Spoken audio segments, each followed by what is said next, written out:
168쪽이에요. 168쪽. 토지에 대한 재산세예요. 토지에 대한 재산세. 그러면 이제 이 토지는 한번 봐보세요.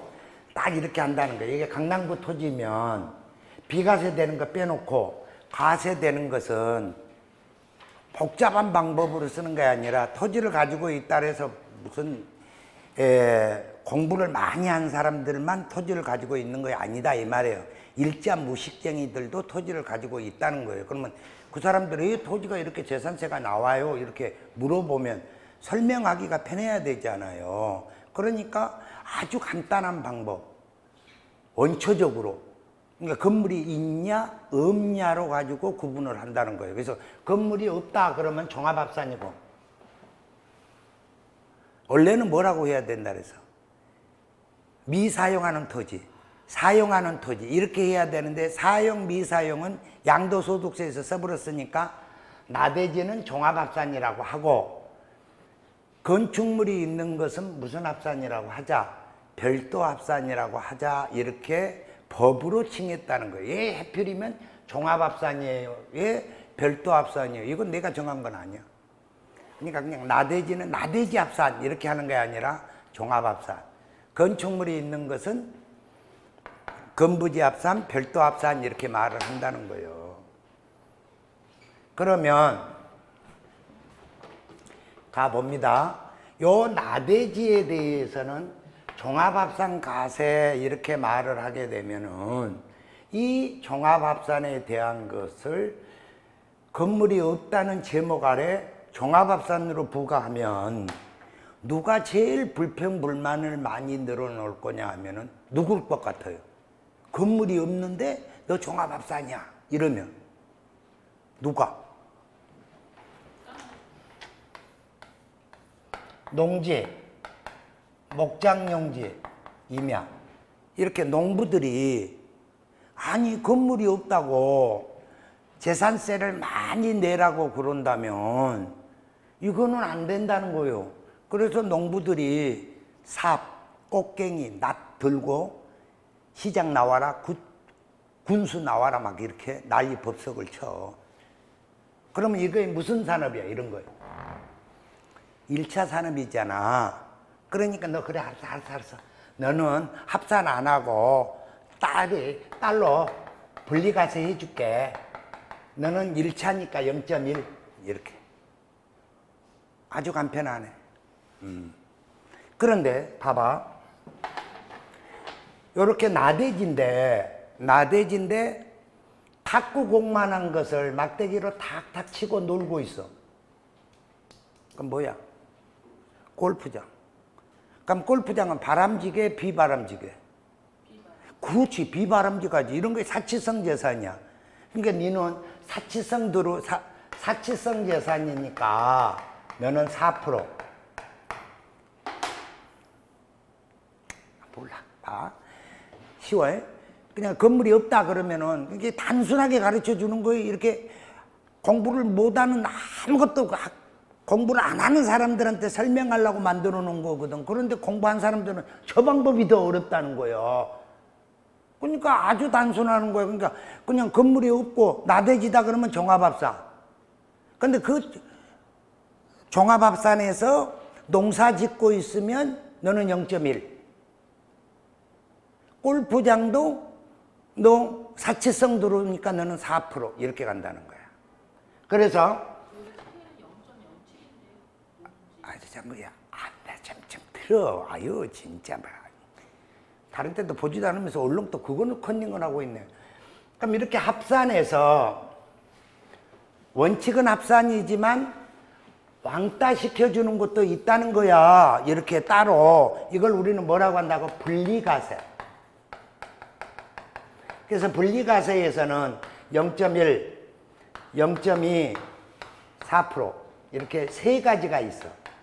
그래서 0.1은 1차 산업, 0.2는 2차 산업, 그 다음에 4는 사치성 재산 이렇게 가는 거야. 그래서 봐보면 일반적인 나대지는 종합합산인데 거기서 바람직하다. 그럼 바람직한 것이 뭐냐? 농사 짓고 있다. 농지, 목장용지 임야는 뭐 해주겠다고? 너 1차 산업이니까 0.1 이렇게. 그러면 여기서 뭐 하고 있다면? 골프장 하고 있다면 몇 프로? 4%. 자, 건물이 있어. 그럼 이렇게 우리 학원 건물이야. 여기서 학원에, 밑에서 노래방에, 다방에, 그러면 일반 건물이야. 일반 영업이야. 그럼 별도 합산이야. 근데 여기서 바람직하게 사용하고 있어. 바람직. 뭐가 바람직한가 봐봐. 뭐처럼 보인가? 노랑 연기가 나와. 공장. 그럼 제조를 하고 있다면 바람직하지. 그러니까 바람직하니까 너는 0.2, 2차 산업이니까. 응? 그러면 여기서 남녀가 돌리고 땡기고 놀고 있다. 룸사롱, 카바레, 나이트클럽 이런 것들은 사치성 재산이야. 이걸 고급 오락장이라래. 그런 거에 대한 오락장은 4%로 부과하겠다는 거야. 그러니까 봐라. 자, 나대지가 있다 그러면 봐봐. 나대지가 있다 그러면 일반적인 나대지다 종합합산. 바람직하다 0.1, 비바람직하다 4%. 다음에 건축물이 있다. 그런다면 일반 건물로 사용하고 있다 그러면 별도 합산.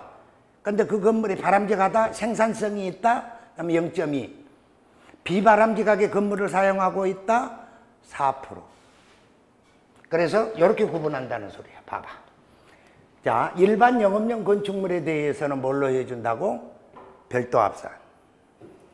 근데 거기서 뭐 하고 있다면? 공장하고 있다면? 그럼 공장한다는 것은 무슨 산업이야? 2차 산업. 그러니까 공장하고 있다 그런다면 0.2%. 그러니까 두 개니까 공급용. 공장하거나 공급용, 산업용으로 쓰고 있으면 0.2다는 거야. 근데 여기서 뭐 하고 있다면? 돌리고 땡기고 놀고 있다면 고급 오락장이면 4%. 그래서 한번 가봅시다. 168초. 토지를 가세하는 방법에는 의해 종합합산 동그라미, 별도합산 동그라미, 분리가세 동그라미. 오케이? 그러면 분리가세도 있고 별도합산도 있고 종합합산도 있어. 그럼 종합합산을 한번 봐봐. 종합합산의 대표 선수가 누구냐고? 나대지, 잡종지야. 나대지나 잡종지는 종합이란다. 그러면 별도합산은 뭐냐 하면은 건축물이 있는 토지는 별도합산이래. 오케이? 다시 말할게. 옛날 과거에 이 법을 만들었을 때 우리나라의 직업은 세 가지밖에 없었다니까. 세 가지밖에. 무엇밖에 없냐면 농업, 공업, 상업. 어려워. 그럼 조금 더 공부해보자. 농업 1차 산업, 공업 2차 산업, 상업 3차 산업. 그러니까 1차 산업은 0.1, 2차 산업은 0.2, 3차 산업은 별도합산. 그런 게 더 어려워요, 사실. 그러면 한번 봐봐. 내 말 좀 들어봐봐. 자, 여기서 나대지로 사용하게 되면은 종합합산인데 임야를 가지고 있으면 얼마만 해준다고?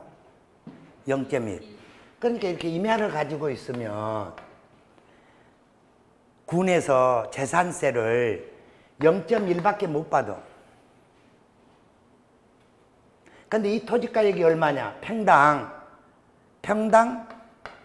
100원이야. 그리고 0.1이야. 그러니까 군수가 재산세 수입을 좀 늘려야 되겠어. 그래서 여기다가 뭘 유치시키냐면은 골프장을 유치시켜. 골프장을. 그러면 골프장을 유치시키면 홀이 18개지. 그러면 이거는 4%야. 그러면 봐봐라. 0.1의 몇 배니? 4배로 보이는가? 40배, 40배. 40배야. 자, 100원이었어. 임야로 가지고 있을 때는. 골프장을 만드니까 공시가액이 예를 들어서 1,000원만 됐다고 하자. 그러면 10배로 뛰었지. 맞아? 40배에 10배야.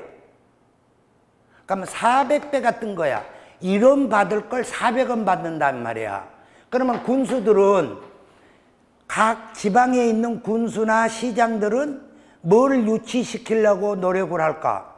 그렇지. 골프장을 만들면 재산세가 많이 들어오거든.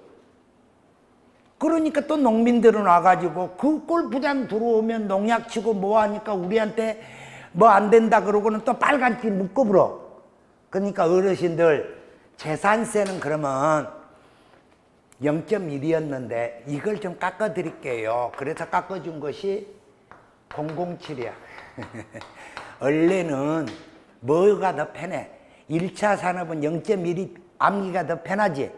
근데 이제 하도 농부들이 골프장 만든다고 반대를 많이 하니까 그러면 농지는 좀 혜택을 드릴게요 하고 007로 줄여놨어.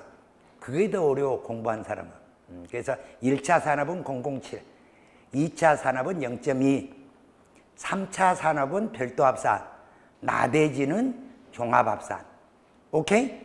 그래서 세 가지 방법으로 가세한대. 그러면 이제 내 말 좀 들어보소. 예비. 양가로 1번. 분리가세가 있어. 그럼 분리가세 대상 토지라고 하는 것은, 예비 봐봐. 분리가세 대상 토지라고 하는 것은 농지는 뭘로 한다 그랬어? 분리가세 해준다 그랬잖아. 근데 농사 짓는다고 해놓고는 도시놈이 농지 사놓고는 농사를 안 짓고 있네. 경작을 안 해. 그러면 농지로 봐야 돼? 나대지로 봐야 돼? 그렇지. 그럴 때는 종합합산이다 이거야. 자, 좋아. 건물이 있어. 그러니까 무슨 합산이라 그랬어? 별도 합산이라 그랬어. 근데 그 건물이 허가를 안 받았어. 뭐가 건물이야? 그럼 그 뭐가 건물을 건물로 쳐줄 거냐 안 쳐줄 거냐 이 말이야. 건물로 쳐주면 별도 합산이야. 오케이? 근데 건물로 안 쳐주면 그렇지. 그래서 그 무허가 건축물이 시험에 11번이나 답을 줬어. 올해도 답이야. 그러니까 무허가 건축물이 있는 부속 토지는 별도 합산입니까? 종합 합산입니까? 이거 한 번만 들어봐도 알 것을 시험에 11번이나 답을 줬다니까. 30번 시험 본 것 중에. 이런 예외 규정을 봐봐. 170쪽, 171쪽, 172쪽, 173쪽, 177쪽, 179쪽까지 무려 이렇게까지 토지에 대한 설명을 해놨어. 그럼 이건 지금 설명한다 안 한다? 안 한다. 해봤자 알아들을 능력도 안 되고 그릇이 되면 알아서 내가 친절하게 부드럽게 해줘. 딱 종이 한 장으로 딱 만들어다가 싹 프린트 나눠주면서 그러면 이제 어디로 갈 거냐 하면은 납세 의무자로 갈 거야.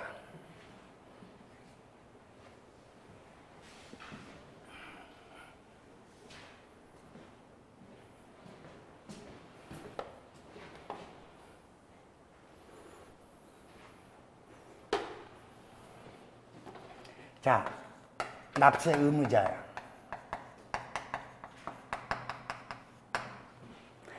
취득세는 납세 의무자가 누구냐 그러면은 취득한 자가 납세 의무자야. 근데 재산세는 토지 건축물 주택 선박 항공지를 소유하고 있는 자가 납세 의무자라고. 그럼 재산세는 1년에 한 번 내, 두 번 내? 재산세는 1년에 한 번 내, 두 번 내? 한 번 내. 한 번을 내는 거야. 그러면 봐봐. 어느 날짜를 정해야 돼. 그 정한 날. 그 정한 날이 6월 1일이라니까. 또 6월 1일이라고 전해놓으니까 혼자서 짝사랑하는 거야. 뭐라고? 아, 1년의 절반이 6월 1일이구나. 1년의 절반은 7월 1일이요. 그러니까 시험에 7월 1일 날짜로 잘 나온다 안 나온다? 잘 나온다는 거예요. 그러니까 뭘로 잡으라고? 6월 1일. 그래서 원칙적으로 6월 1일 현재 사실상 소유자가 뭐가 되더라고? 납세 의무자가 된다는 거예요. 재산세 납세 의무자는 6월 1일 사실상 소유자라는 거야.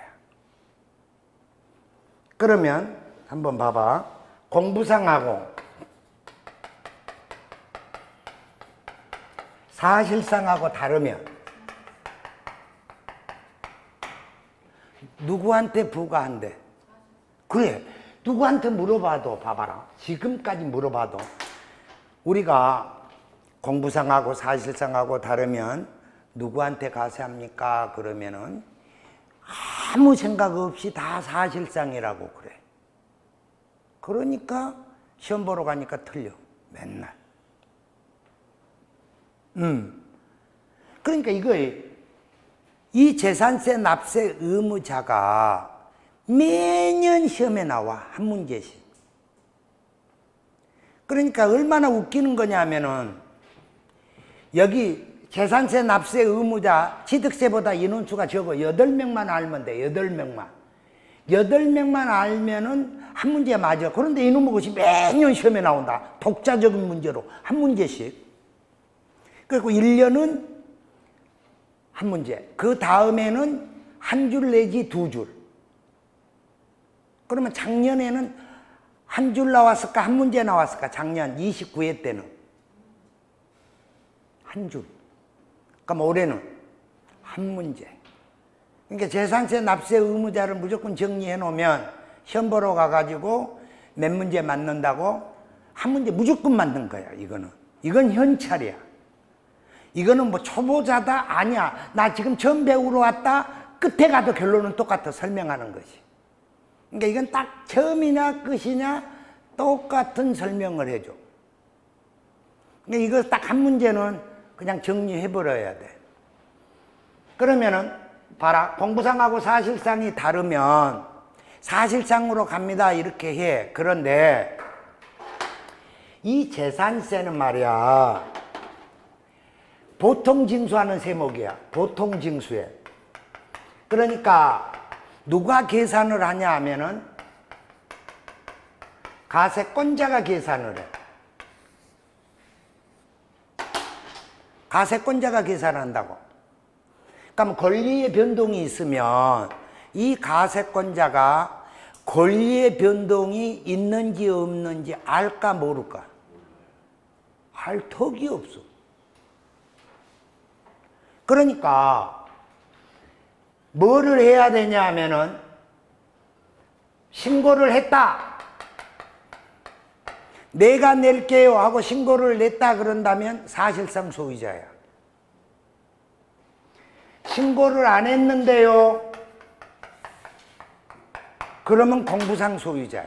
예, 가세권자는 공부상 소유자하고 사실상 소유자 두 사람 다 알고 있지를 않아. 누구만 안다고? 공부상 소유자 한 사람만 알고 있는 거야.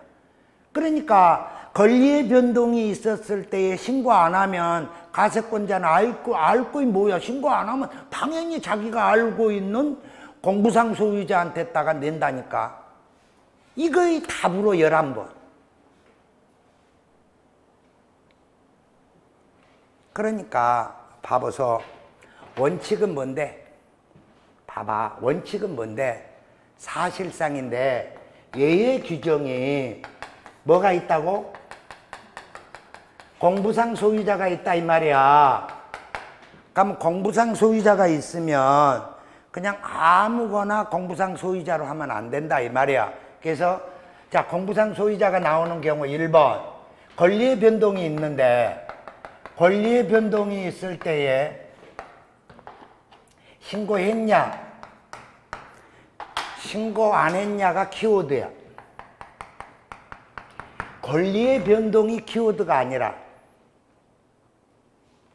그럼 신고했냐 안 했냐가 키워드라고. 그러면 신고를 안 하는 것이 누구라고? 공부상 소유자야. 자, 다시 한다. 시험 보러 갔어. 한 문제부터 먼저 한번 풀어보자. 자, 181쪽 3번에 동그라미 1번을 한번 가봐. 공부상 소유자가 매매 등 사유로 소유권의 변동이 되었는데도 신고하지 아니하여 사실상 소유자를 알 수 없을 때에는 뭘로 간다? 공부상 소유자로 간다. OX. 맞는 말이야. 그러면 내 말 좀 들어봐봐. 이걸 다 읽어서는, 이거는 읽어서는 못 풀어. 하고 읽어서 풀면은 이미 그때는 시간이 지나가 본 거 모르는 거야. 읽었다 그러면 그건 모르는 거야. 그러니까 우리는 딱 시험에 나올 지문을 딱딱 정리해 갖고 들어가서 내가 정리했던 지문만 시험에 떠야지 읽는 거야. 안 한 지문을 읽어봤자 몰라. 처음에 읽을 때에는 아버지가 방에 들어가신다고 읽어. 두 번째 읽으면 아버지 가방에 들어가신다고 읽어. 세 번째 읽으면 아버지가 건너방으로 가버렸네요. 세 번 읽은 거야. 아까우니까 4번 읽어. 어떤 놈은 한 지문을 10분간 읽고 있어. 모르는 걸 10분 읽는다고 아냐? 무조건 공부 안 했고 가는 것은 통과야. 그러니까 내가 공부했고 간 지문만 읽는 거야.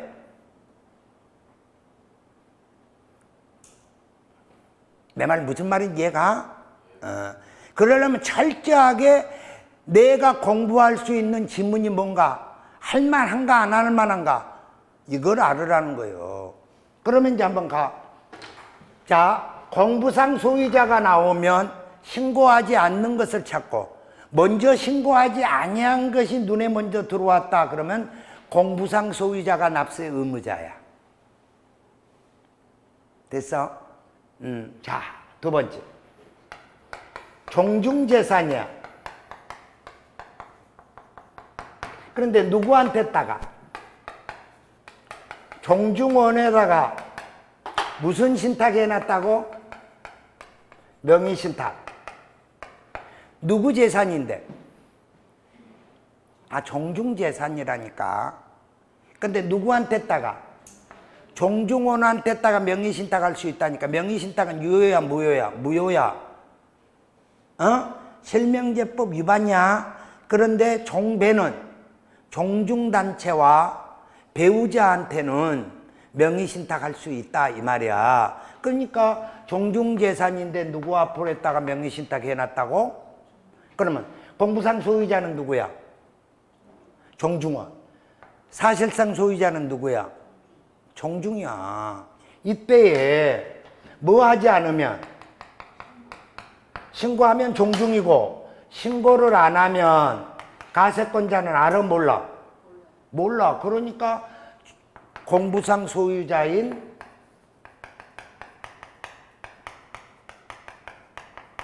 종중원한테 부과하겠다는 거야. 그러니까 권리의 변동이 있던 종중재산이든 뭐 하지 않는다면 신고하지 않는다면 공부상 소유자로 가겠다는 거야. 그러니까 이제 우리 이제 하나 외우는 거야. 뭐 하지 않으면 그러니까 이걸 이해하기까지가 어려운 거야. 처음에는 안 되면 외워놓고 난 다음에 몇 번 이해가 가면 10번 이해가 가면 암기돼. 암기됐으면 그냥 응용해. 응용됐으면 그 다음에 창조야. 이 단어는 창조까지 나와. 사례 문제까지 줘. 그러니까 단순하게 끝날 문제는 아니야. 그러니까 근본적으로 신고하지 않는 것이 눈에 띄면 공부상 소유자 찾고 공부상 소유자가 먼저 눈에 들어왔으면 신고하지 아니한 것을 찾아라 이 말이야. 오케이? 다음 세 번째. 상속재산이야. 들어봐봐. 상속재산은 민법 몇 조야? 187조. 법률 규정이야. 뭐 하지 아니해도, 등기하지 아니해도 취득한 것으로 본다 그래서. 그러니까 상속받으면 상속 등기를 할 수도 있고 등기를 안 할 수도 있어. 맞아? 아따 민법에서 그랬다니까. 상속으로 취득하면 등기하세요. 등기해야지 취득한 겁니다. 그러면 꼭 등기해. 그런데 등기 안 해도 취득한 걸로 봅니다. 다만 양도할 때는 등기하고 바르세요. 이렇게 되어 있다니까. 그러니까 등기를 한 사람도 있고 안 한 사람도 있어. 상속 받아가지고. 그러면은 등기해버렸다면 사실상 소유자야. 상속 등기가 되어 있으니까 당연히 사실상 소유자라고. 그러니까 만약에 신고가 안 되어 있다면, 신고가 안 되어 있다면 누가 납세 의무자냐 이 말이에요. 신고가 안 되어 있다 이 말이에요. 그러면 와가지고 신고한 자가 있고 내가 낼게요 하고 신고한 자가 있고 신고도 안 하는 자가 있어. 이럴 때에는 누가 내야 된다고? 공부상 소유자다 이 말이야. 그럼 봐봐. 신고를 안 하면 봐봐라. 신고를 안 하면 공부상이니까 쓰지 마 좀 제발. 아따 거짓말로 써놨는데 그걸 또 뭐 뽀로락 써놓으면 이따가 어떻게 또 지워. 그것도 볼펜으로 써놓고. 그러니까 공부상 그러니까 맞는 것 같아. 근데 봐봐, 이 공부상 소유자가 누구야 지금? 죽었어. 그러니까 재산을 하도 많이 남겨놓고 죽어가지고는 천당에 못 가고 지금 지옥의 불구덩에서 이렇게 춤추고 있어 이렇게. 어? 그러면 강남구청 재산가에서는 재산세 받으려면 저도 죽어야 되겠네. 가갖고 춤추고 있는 놈 가가지고는 부킹해야 되겠네. 아 임마 너 재산세 내야 되더라. 다시 가서 부활해갖고 재산세 내고 와서 죽어라. 예수요? 그러니까 산 사람이 내야 돼. 죽은 사람은 낼 수가 없다고. 그래서 누구라고? 주된 상속자야. 누구라고? 주된 상속자. 그럼 주된 상속자가 누구냐 한번 봐봐. 돌아가신 분이 아버지야. 70억을 남겨놨어. 그럼 배우자가 있고 아들 있고 딸이 있어. 요 70억의 상속재산이 있다고. 그러면 배우자, 아들, 딸이 상속인이지. 어? 그러면 제일 먼저 무슨 방법으로 분배할까? 무슨 방법?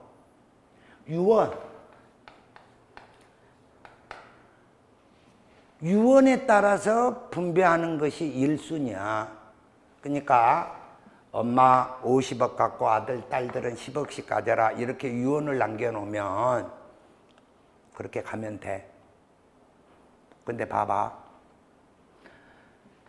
배우자하고 딸은, 배우자는 50억, 딸은 20억. 너 망나니 너는 끝내 내 죽을 때까지 너가 정신 못 차렸으니까 너한테는 안 줘. 50억 주고 20억 주고 갔어. 그러면 이 아들은 자기는 아버지 돌아가셔가지고 상속재산이 나한테 올 줄 알았는데 유언을 아버지가 50억, 20억 이렇게 남겨놓고 갔어. 그럼 자기는 받았어, 못 받았어? 그럼 받을 수 있어, 없어? 어? 어떻게 받을 수 있어? 아니, 아버지가 주지 말았는데 어떻게 받을 수 있냐고. 유류분 청구가 있어. 유류분 청구. 그래서 유류분 청구가 아들이 20억 받을 것이 있다면 그 중에 2분의 1은 법률상으로 내 목 돌려달라고 청구할 수 있어. 그러니까 자기 목 다 달라고 하는 게 아니라 내 법률상 지분의 절반은 주세요 하는 것이 유류분 청구야. 내가 민법 선생이 우리가 가족법으로 가르쳐주고 그러면 이런 거 안 가르쳐주는데 누가 가르쳐준 사람이 없어. 그래서 내가 상식이니까 가르쳐줘. 그러면 봐보소. 요 70억을 어떻게 나눠가겠어? 유언도 없어. 협의, 그 다음에 협의야. 협의하면 돼. 엄마 나는 다 살았으니까 나 10억만 가질 테니까 니들 30억씩 가져라 하고 이렇게 나눠줄 수 있어. 그런데 협의가 되냐 안 되냐? 안 돼. 왜 안 될까? 어? 뻥치고 있네. 여기에 그 남의 집 식구가 들어와서 그래. 여기서 누가 옆에 있어서, 배우자들이 옆에 있어가지고 손해볼 짓을 안 한다니까. 손해만 보고 와봐라. 착한 우리 마누라도 안 그래. 왜 그러냐고. 와서 염 질른다. 지가 지 동생한테 주는 건 괜찮아. 내가 내 동생한테 조금 줬다 그러면 왜 그렇게 많이 주냐, 버릇 나빠진다, 언제까지 네가 도와줄래, 이러고 지는 나 모르게 줘. 그러니 그러면 짓고 저기 잘 되냐? 협의가 안 돼. 그럼 이제 어떻게 하냐면 다 111이야. 그리고 배우자는 50% 줘줘. 그래서 1.5111이야. 그럼 배우자의 분배는 70억 곱하기 3.5분의 1.5. 아들, 딸들은 70억 곱하기 3.5분의 1. 떠간다. 3.5가 어디서 났어요? 졸다가 일어나고 어디서 났어요? 이거 더한 거 3.5다. 내가 7분의 3이라고 썼으면 말이라도 안 해. 이렇게 쓰려고 그러다가 이렇게 쓴 거예요, 지금. 그러면 배우자는 얼마야? 30억, 20억, 20억 이렇게 분할을 했다 이 말이에요. 그런데 이거에 대해서 신고가 안 들어왔다 이 말이야. 그러면은 재산세를 누구한테 부과를 한다고? 주된 상속자. 그러면 주된 상속자가 누구냐 하면 상속 지분이 큰 자. 엄마. 안 되면 애우기 싫으면 엄마라고도 좀 애워놔. 그러니까 상속 재산은 신고하지 않으면 누구다? 엄마. 엄마가 누구냐? 주된 상속자. 그럼 엄마가 죽어버렸어. 엄마가 죽었다 그러면은 둘 다 상속 지분이 똑같지? 연장자. 그러니까 오빠나 누나. 그러니까 여자가 나이 많이 먹으면 누나고 남자가 나이 많이 먹으면 오빠고 이렇게 하는 거예요. 그러면 여자들은 지금 봐봐. 여자들은 상속하면 상속 지분을 줘야 돼, 안 줘야 돼? 아들보다 많이 줘야 돼, 적게 줘야 돼? 뭘 똑같이 줘? 남자는 10,000개 주면 여자는 1개 줘야 돼. 그것도 많이 준 거예요. 뭐야? 출가 애인이야. 봐봐. 며느리는 와가지고 쎄 빠지고 죽을 때까지 하는데도 죽을 때 상속 지분 이만큼도 안 당겨놓고 효하라래. 어떤 며느리가 효를 하겠냐? 그리고 시집가고 맨날 와가지고는 엄마 속이나 바락바락 썩인 딸내미는 죽을 때 내 목 달라고 와갖고 또 떠들고 간다. 상속 지분 줘봐봐라. 어떻게 되는 거야? 상속 지분 줬어. 그럼 어떻게 돼? 돌아가시면, 엄마 돌아가시면 3년간은 사위하고 딸하고 제사 지내러 온다. 3년 지나면 사위놈이 갑자기 바쁘다고 안 온다. 5년 되면 이 딸도 은근히 안 온다. 딸이라는 역할이 또 뭔지 아냐? 와가지고 제사 딱 차려놓으면은 상이 거네 안 거네, 며느리가 정성이 있네 없네, 지가 와서 제사 음식 하지. 그런 딸한테 왜 상속을 지분을 주는지 나는 그걸 모르겠어. 또 왔다가 그냥 가냐? 분명히 우리 집인데 그 다음날 누나 집에 가보면은 우리 집 것이 누나 집에 또 와 있어. 또 언제 가져왔는지.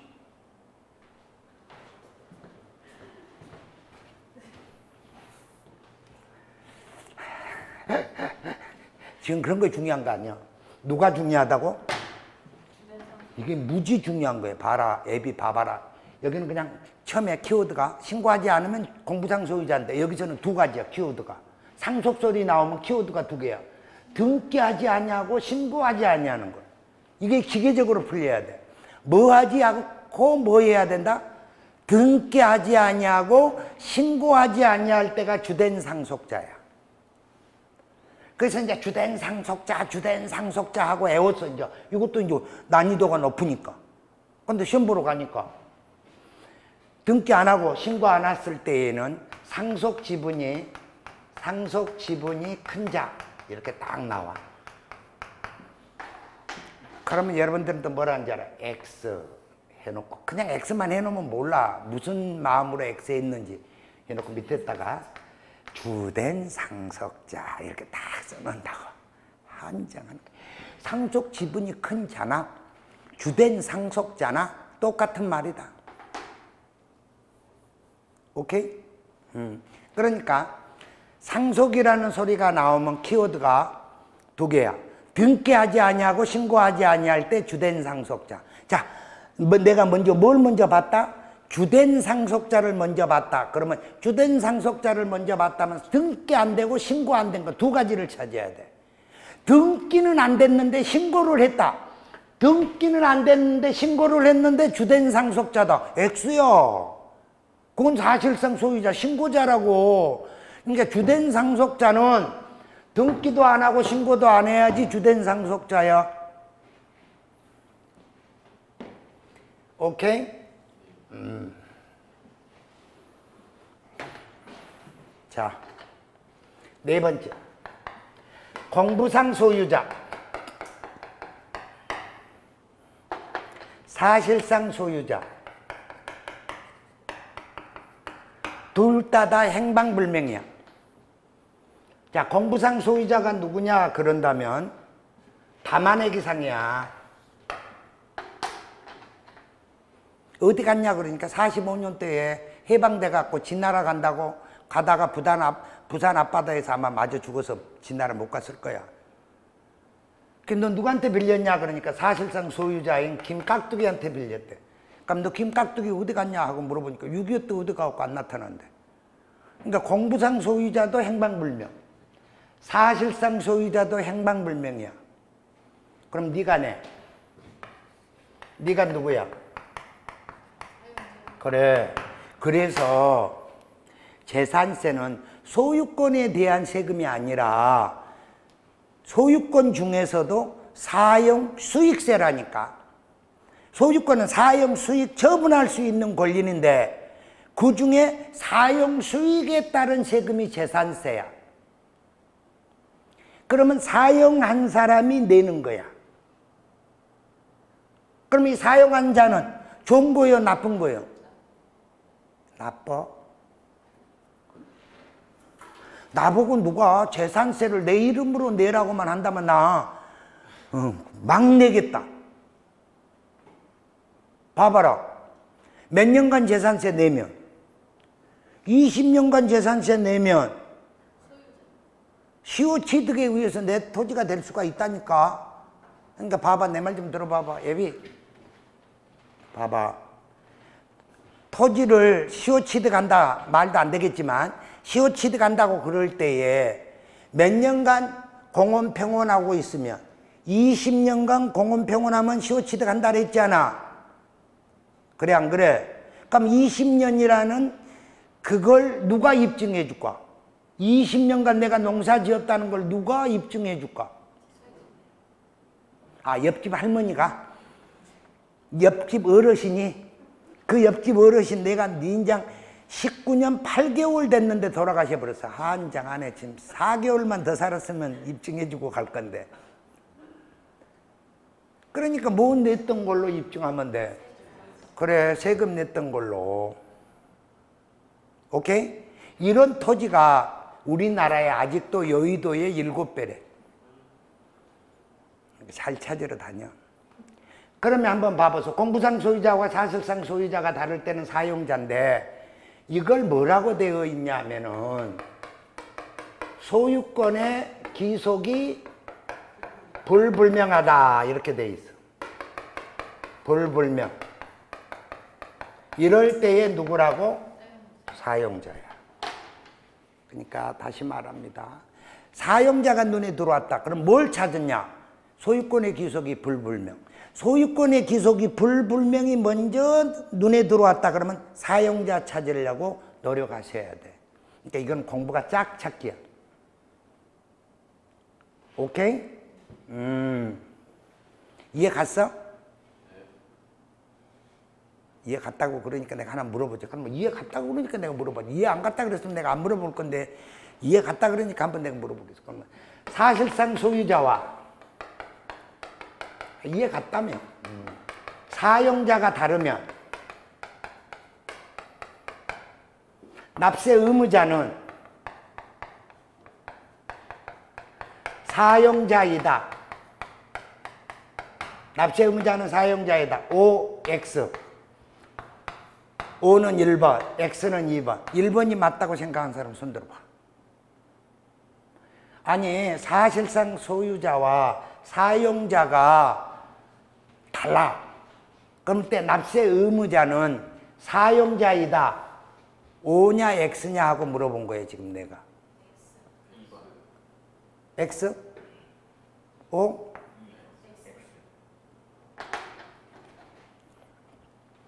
X야, X.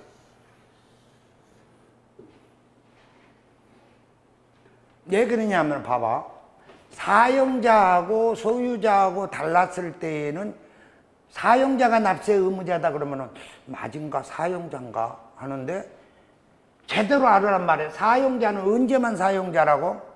소유권의 귀속이 불분명할 때만. 그러면 봐봐라. 집주인하고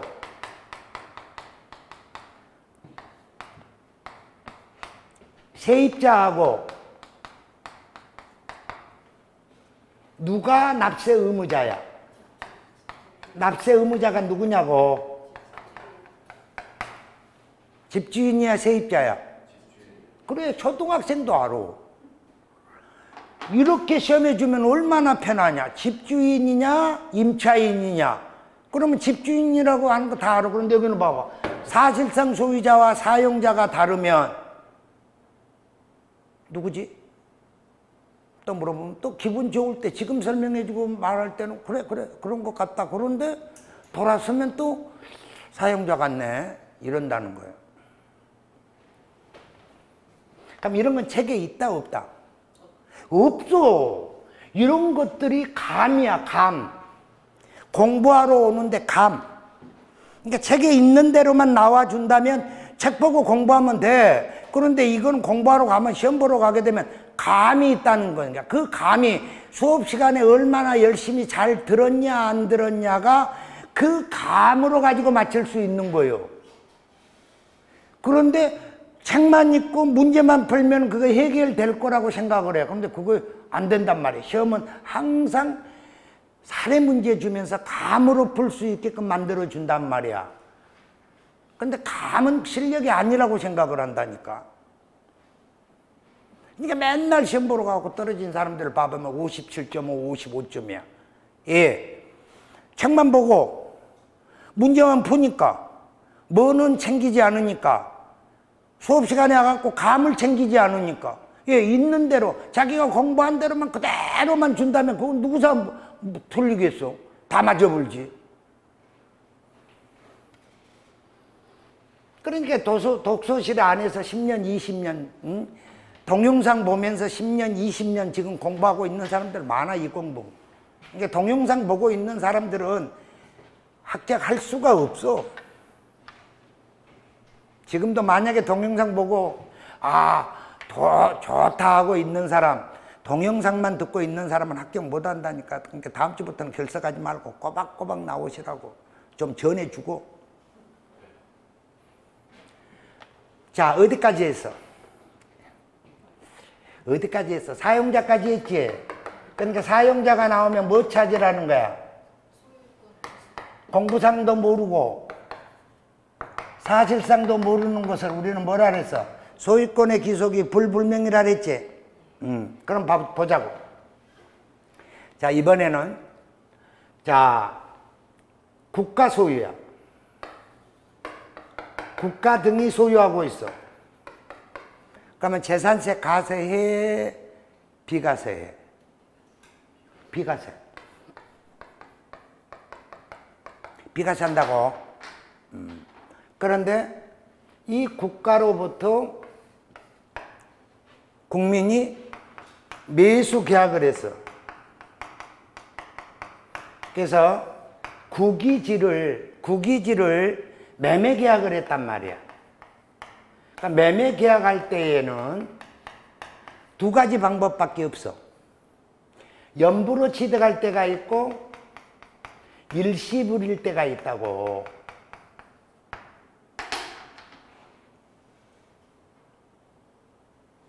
응?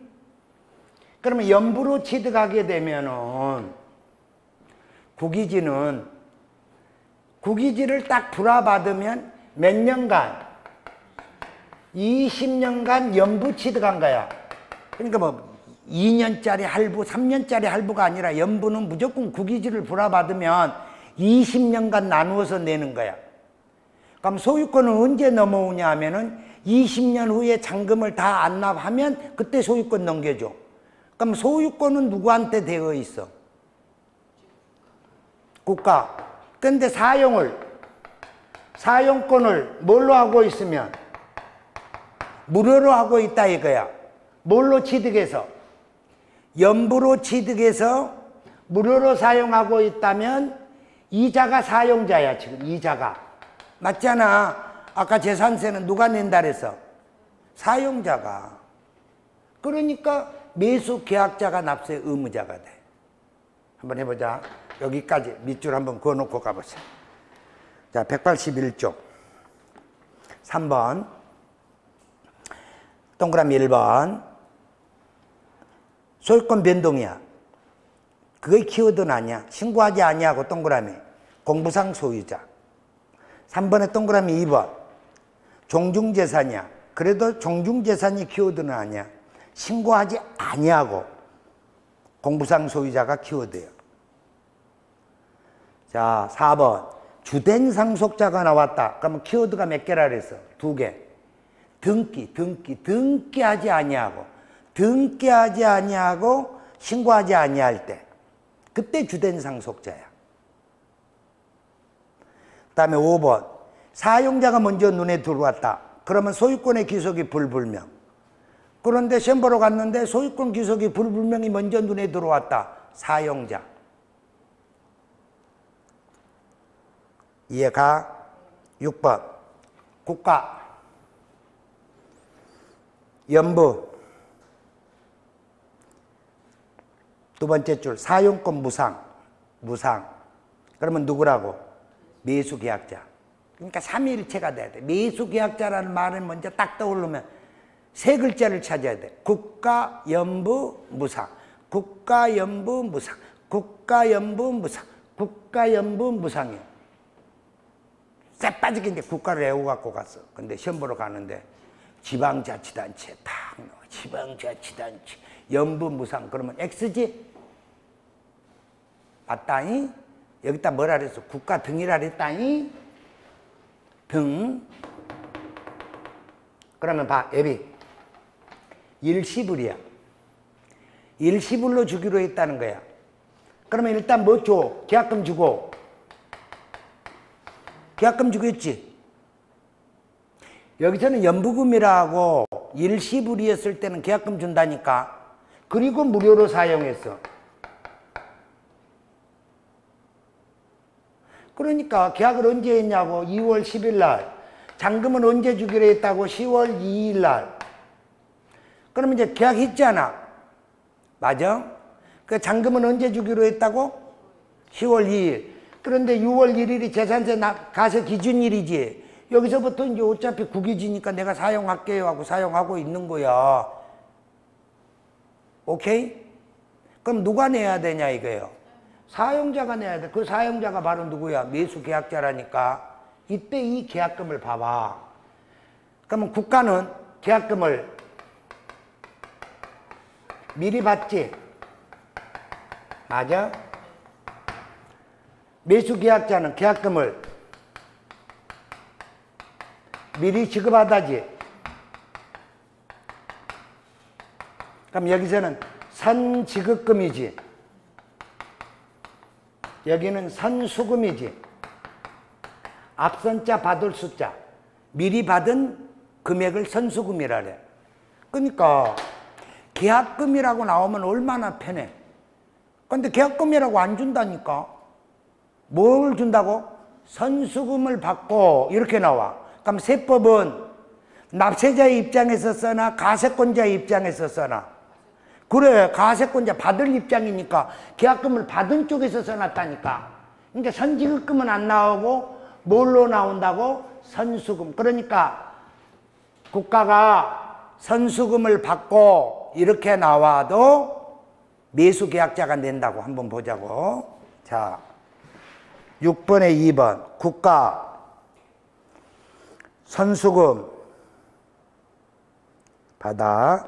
두 번째 줄 사용권을 무상으로 받은 자가 있다면 그 자가 납세 의무자다 이 말이야.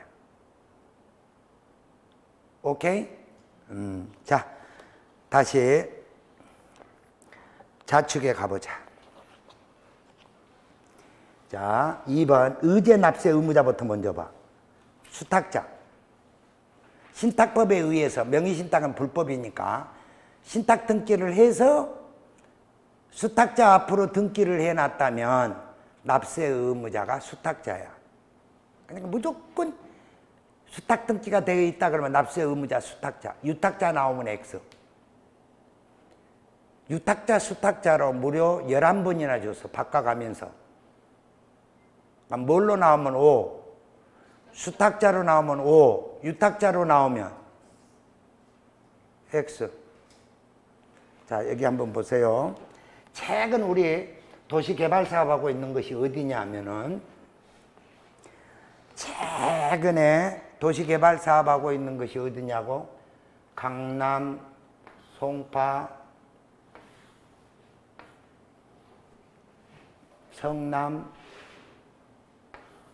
성남시, 하남시, 송파구 해갖고 뭘 만들고 있어? 유래 신도시 만들고 있지. 그러면 지금 1지구, 2지구까지 끝내고 있어. 그럼 이제 3지구 공사하고 있어. 응? 그럼 이렇게 도시개발 사업을 하고 있는데 이 토지를 도시개발 사업하는데 빨리 하려면 수용 방식이 있고 한지 방식이 있어. 그러면 수용 방식은 보상금 줘서 내보내는 거야. 근데 토지가액이 보상금이 많이 들 때에는 보상금 주고 내보낼 돈이 없어. 그러니까 조합을 결성해 가지고 한지 주겠다는 거야. 그럼 특별한 경우를 제외하고 100평 가지고 있는 사람이 도시개발 사업에 참여하면은 50% 준다니까. 그럼 몇 평 줘? 그래. 그럼 50%는 한지야. 돌릴 한, 땅 짓자, 돌려서 줄 땅. 그러면 나머지는 보루지야. 응? 그래서 이 보루지 안에는 무엇도 포함되어 있냐면 공사비도 포함되어 있어. 그러니까 채비지도 포함되어 있어. 그러니까 무슨 비용을, 공사비를 토지로 배치하는 것을 채비지라 그래. 그럼 이렇게 절반은 보루지 채비지로 있으면 이거는 종전 소유자들 거가 되고 이거는 누구 거가 될까? 보루지 채비지는 사업 시행자야, 시공자야? 시공자는 저 하청받아서 공사한 놈이고 주관하는 사람은 시행자야. 여자들은 이것도 구분하기 힘들어. 그래서 누구라고? 시행자 이렇게 가는 거야. 그러니까 사업 시행자가 보이면 이렇게 지문이 길어. 더러워. 지금 여기는 글씨가 적으니까 세 줄로 보이지만 시험 보러 가면 5줄이다. 이게 더럽게 싫어. 그러니까 보루지 채비지 나오면 누구 찾으면 된다고? 시행자야. 시행자가 눈에 들어왔다. 그러면 뭐 찾으면 돼? 그렇지. 그러면 다시 가. 우로 다시 한 번만 더 올라가. 원칙이 뭐라 그랬어? 그렇지. 그럼 공유야. 공유. 공유로 소유했단다. 공유로 소유했대. 공유로 소유하게 되면은 누가 내야 돼? 각자 내. 아, 남편하고 부인하고 아파트를 공동 명의로 했다니까 재산세 누가 내냐고. 각자. 각자가 바로 누구야? 지분권자. 오케이? 이거 시험에 무려 몇 번 나왔는지 아냐? 11번. 아니 그 지분권자 하나 애우라고 그러고 지분권자 하나만 가지고 각자 이것만 가지고 가도 돼. 그러면 공유로 재산을 보유하면 가세 간청이 가세한다. 지분이 큰 놈이 가세한다. 둘이 가위바위보 해갖고 진 놈이 낸다. 그런데 속지 말라니까. 무조건 공유 재산 나오면 각자가 누구냐? 지분권자야. 다른 말 나오면 X. 그런데 봐봐. 내 말 좀 들어봐봐. 봐봐. 우리 마누라. 우리 마누라 같은 사람들이 많다니까. 그러니까 부동산을 하나 꼭 사면 우리 마누라 뭐라고 그러냐면은 공동명의로 합시다 그래. 그럼 내가 안 해줄 것 같으면 처남 데리고 온다고. 처남이 누구냐고. 올게요. 그럼 처남은 또 이제 또 거실에 앉아있어. 그래놓고 나한테 와갖고는 공동명의로 합시다. 그러면 내가 처남 무서워가지고 그래 공동명의로 하자 그래. 그럼 공동명의로 하자까지 했으면 이제 끝나는 거요. 근데 우리 마누라 뭐라 그런지 알아? 공동명의로 하고 확실하게 지분 표시해달래. 지분 표시를. 그래서 이제 지분 표시했으면 지8 나 2 이런 줄 알아. 지분 표시한다는 것은 지분이 다르다는 거야 지금. 그래서 지는 많이 하고 나는 조금 하라고 그런다 해서 그래놓고 뭐라고 지분 표시 확실하게 해달래. 그래서 5대5로 한장하는 거예요. 그러니까 공동 명의로 할 때까지만 내가 우리 마누라를 마누라 취급을 했다니까. 어? 그래서 이제 5대5 소리 듣고는 내가 그다음부터 부인 그러잖아. 부인. 의에서 이제 부인으로 바뀌어본 거야. 부인. 인간도 아닌 것.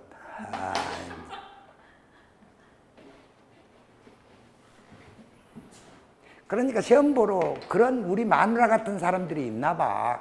그러니까 지분 표시가 없다 그러면은 뭐 한다는 거야? 균등하다 이 뜻이야. 이해가시지? 그러니까 지분 표시가 없을 때에는 가세권자가 정해준다. 뭐 이렇게 나와. 한장하는 거예요. 그러면 그런 것을 책에 써져 있어? 안 써져 있어? 안 써져 있어. 그러니까 수업 시간에 들어와갖고 이렇게 들으면서 감을 가져야지 시험 보러 가서 맞힌다니까. 책대로 나와 있으면 뭐 하려고 학원에 나와서 나같이 이렇게 목소리 아름답지도 않는 목소리를 들으려고 그래. 감을 키우려고. 감에는 무슨 감이 있어? 오감. 여자들은 감이 하나 더 있다며. 육감이 있다며. 10분 쉬자고.